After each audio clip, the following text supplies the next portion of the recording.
For over a millennium, the smartest physicians in the world tried to heal the sick, while relying on a completely inaccurate map of the human body. That map was drawn in the 2nd century by an ancient Greek physician named Galen.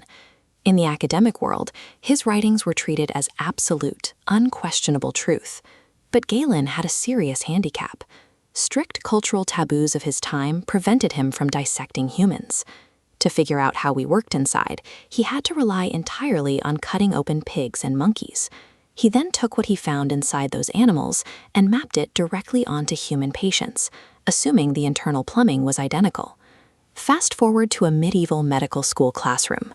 The professor sits high up on a raised platform, completely removed from the patient, simply reading aloud from Galen's ancient scrolls.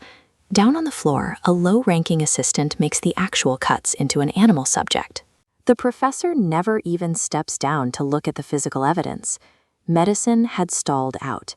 It was a system driven entirely by blind obedience to tradition, where reading an old book carried more weight than looking at reality.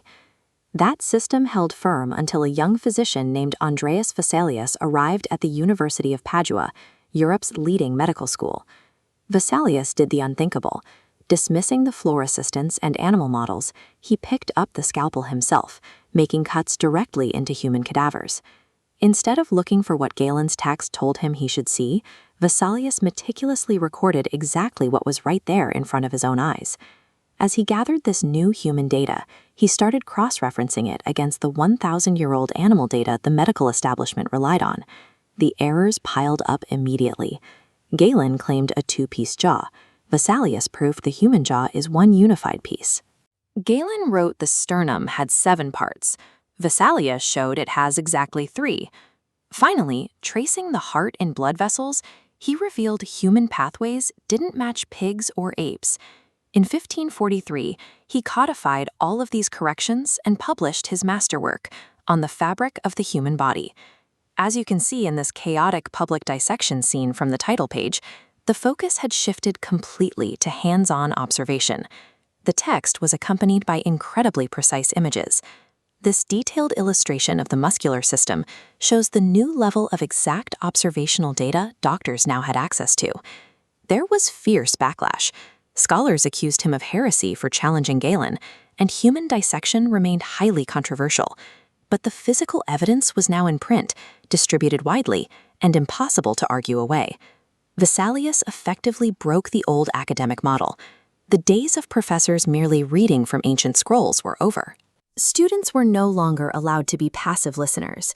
As you can see from the steep concentric wooden rings of this anatomical theater, the very architecture of medical schools evolved to force every student to engage directly with the dissection.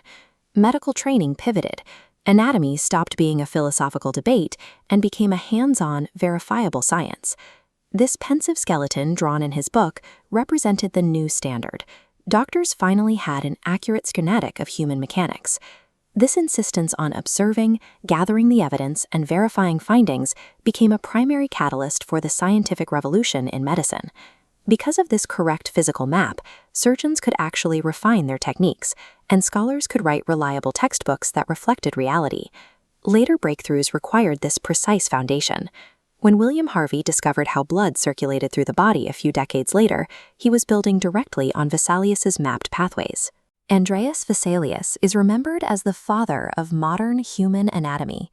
He provided the first accurate map of human bones and muscles, proving that to actually save lives, medicine had to abandon blind trust in favor of observable truth.